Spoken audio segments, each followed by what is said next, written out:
What is up? What is up, guys? Happy Friday. This week has completely just flown by, guys. It's wild.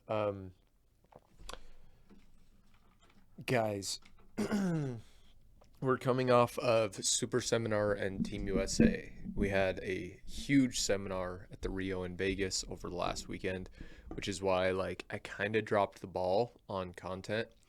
Um, Guys, I don't know.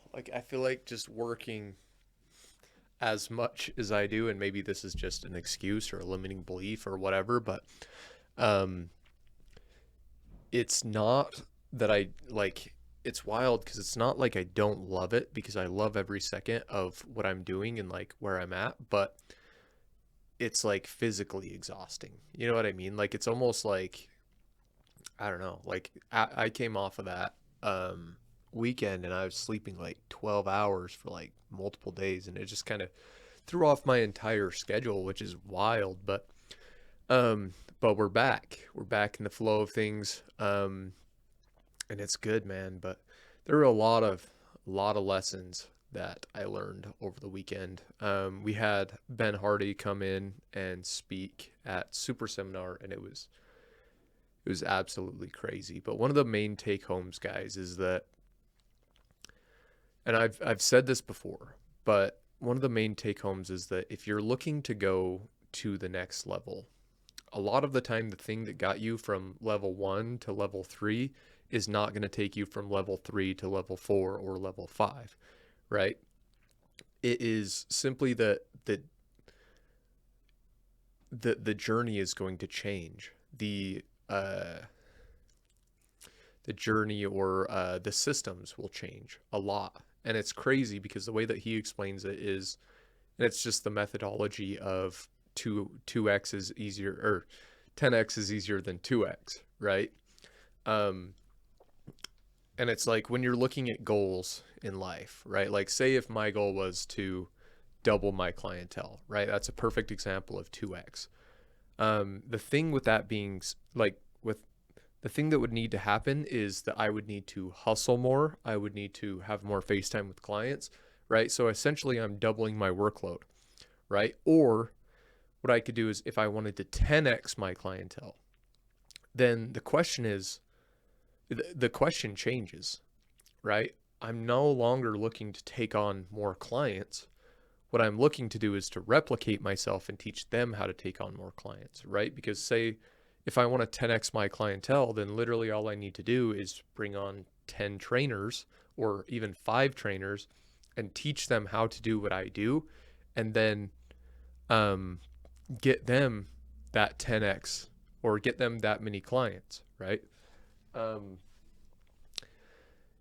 so that's the thing, is like the journey just looks different for bigger goals versus smaller goals, right? And that's one thing that I've been applying in my life a lot over the last little bit, is like you just have to realize that whether you're thinking big or thinking small, it is the same amount of work, guys. Like that's the crazy part, right?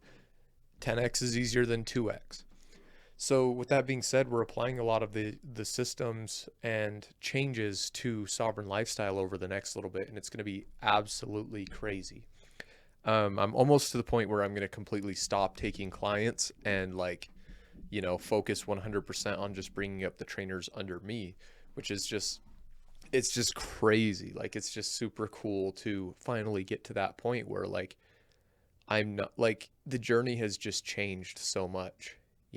So it's wild. But guys, so with that being said, like that's something that you can apply to your life, right? And just realize that whether you're thinking small or you're thinking big, it's going to be like, yes, there will be hard work, but it's going to be about the same amount of work. Everybody has the same 24 hours in a day, right? Nobody's going to ask you to work 24 hours a day, right? Like, you know what I mean? So, with that being said, it's all just about being more effective during your 24 hours. And that's where so many people get caught up playing checkers that they forget to play chess, or they're not able to play chess and see the long term vision. Because with a system, when you're implementing a system that is going to allow you to 10x, a lot of the time that system won't work for a while, right? Like you have to test it and refine it and see like what it is that is holding it back.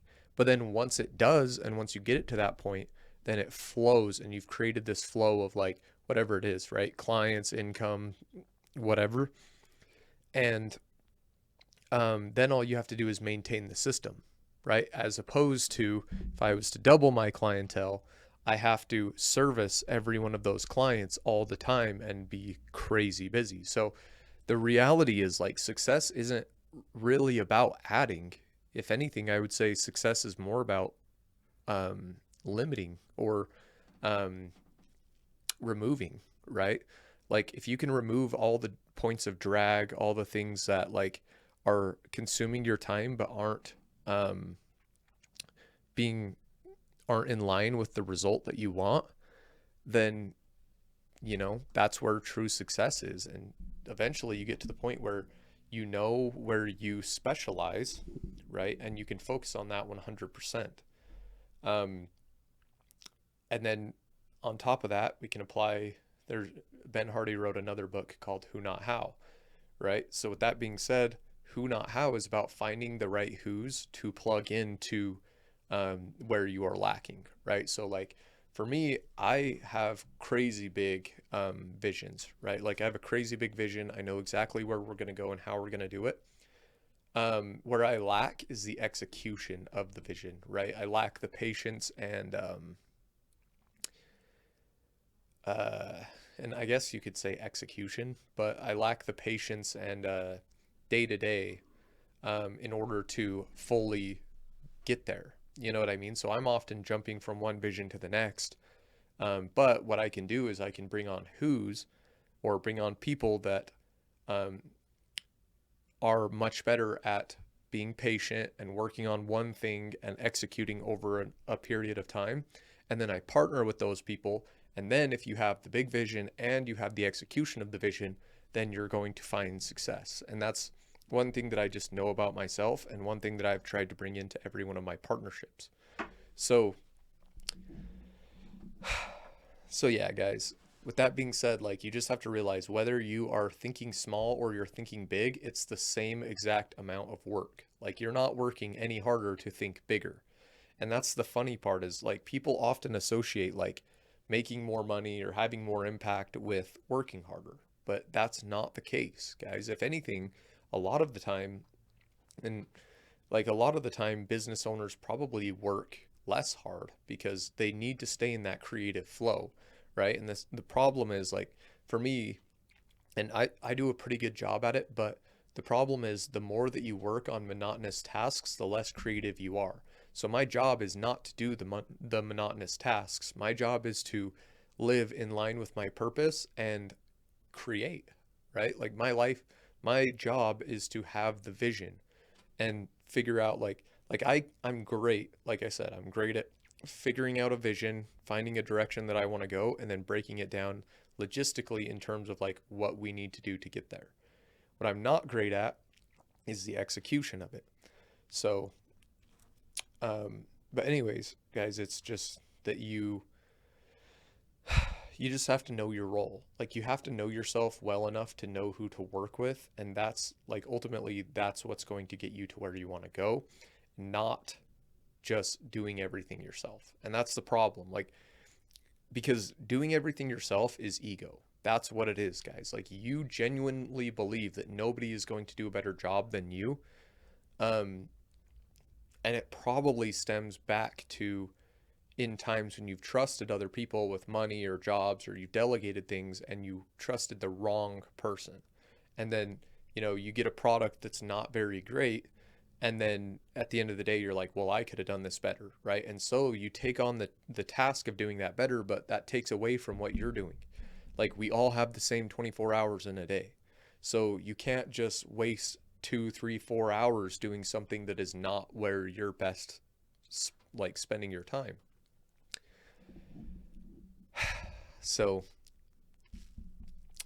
so yeah, like it's all about partnering with the right people, right? And it's hard because you may partner with 5 bad people for every one good person. But the reality is that if you find one good symbiotic relationship, then you will like it'll be so worth it, right? Like you'll build a system, you'll be able to execute the process of building it. You'll have that flow of income, you'll make the impact in people's lives, and like you can basically do everything. It's just simply the fact of like being willing to trust people. And guys, it's the same thing with fitness. Like you can do this with anything, and that's why mentors are so powerful, guys. And that's why like being a fitness coach is so cool. Is like I see all these people who have worked so hard to get to where they are, and then I look at what they're doing and I'm like, bro, you were doing that all wrong. Like you are wasting so much time and energy doing what you're doing. And what I'm going to do is I'm going to cut everything you're doing in half, if not a fourth. And I'm going to give you a direction, and I'm going to show you exactly how to do it. And you're going to be amazed at how easy this is. And it's just so funny because I save them time. Like, yes, people pay me, but like I'm saving people time, and I'm having them look better, be more effective, have more energy, have more confidence, like all this stuff. And it's simply because I know, like, I'm an expert in fitness, you know? That is my thing. I'm an expert in fitness. So that's something that I know that I can bring to the table, and I am their who for fitness, you know? So that's why having mentors is so powerful, guys. And that's the thing is like, it's so funny because and we'll go back to the who not how methodology. Guys, go read the book if you haven't. Who Not How by Ben Hardy. But it's interesting because we always think of like how, right? And the fun, like I've tried to explain this to people over and over and over, but we always set a goal, right? Like we'll set a goal, say my goal is to save $1 million, right? And then what we do, or we'll say save $1 million in 10 years, right? And then what we do is like, okay, well, 1 million divided by 10 divided by 12, right? And I don't know that off the top of my head. Well, we'll do the math real quick. So just so that I can show you, 1 million divided by 10,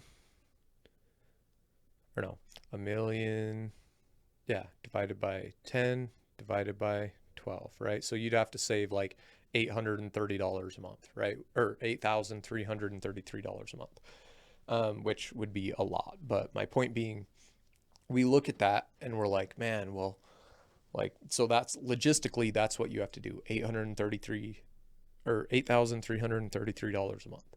But the crazy part is like, it doesn't always look like that. You know what I mean? Like in our heads, it makes sense to save $8,333 a month. But say that I find a who, right? So that's a how, $8,333 a month, right? To save $1 million in 10 years. But if I find a who, right? So if I go to a financial advisor and I say, hey, financial advisor, my goal is to save $1 million in 10 years, right?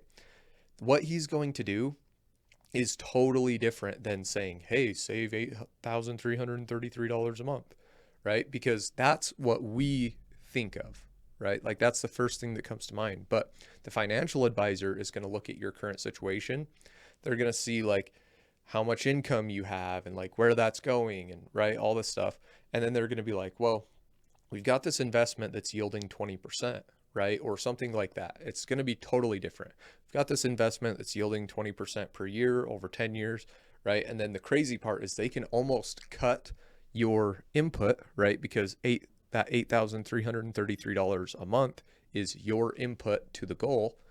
They can cut your input in half. And if you do the math, like say you're averaging a 20% return per year for 10 years, that is very significant. Like, because in one scenario, you put in $1 million to get to this goal, right?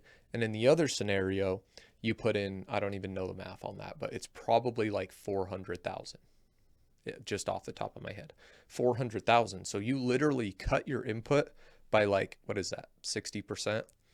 You cut your input by 60%.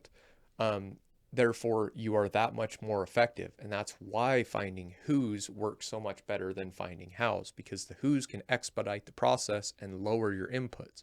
And literally all you have to do is like pay them a little bit or whatever. And that's a very low barrier of entry compared to the grand scheme of things. Because if you only put in 400,000 and you have a million saved, that's $600,000 that that financial advisor just made you. Like, and they're not even they're asking a few thousand, you know? So it's simply just like, you have to learn to drop your ego and realize that a lot of the time, if you're going to the right person, they're going to have the better answer than you do. And this is one thing that I try, like, it's easy to let your ego like skew reality, right? But one of the main things that I focus on throughout my daily life is like, where do I need to drop my ego, guys? Like, where do I need to drop my ego? And I've implemented who's in basically every area of my life now. And there are more that I could bring on, but I still work with a fitness coach. I still work with a business coach. You know, like all the areas that people would look at me and they're like, oh my gosh, you're excelling, right? You're an expert at fitness. Guess what? The reason why I'm an expert at fitness is because I value fitness enough to understand that I don't know everything. So therefore, I still hire coaches. I find the next guy who is succeeding and doing well and doing what I want to do, and I hire them and plug them into my you are the sum of the 5 people you spend the most time with, right? So I plug them into that, and they're 1/5 of my equation now, and they can help sway me to be top in the world, right? Like I've basically gotten to 7th in the world um, I've always had mentors, but I've basically gotten to 7th in the world by just working hard and having a who. And then now it's like I switched up, I brought in a new coach, and now it's time to go to number 1. So, with that being said, guys, it's the book, Who Not How. Guys, go read it. Um, but, guys, the best thing that you can possibly do in order to expedite whatever it is, family, faith, fitness, finance, right? Those are always my 4 areas that I go back to. To expedite whatever area you're in and grow in whatever one of those is to find a who, not a how. You will never save your way to $1 million, you know, like $8,333 a month for 10 years. Is that who, like, that's not realistic for the majority of people, for 99.9% of people. But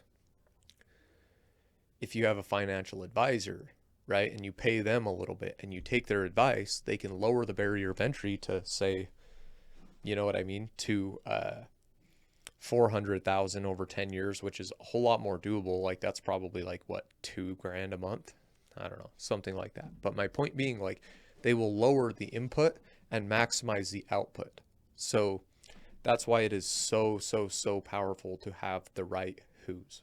But anyways, guys, that is the lesson of the day. We will catch you guys on the next one. Have a great rest of your weekend, and we will talk to you later, guys.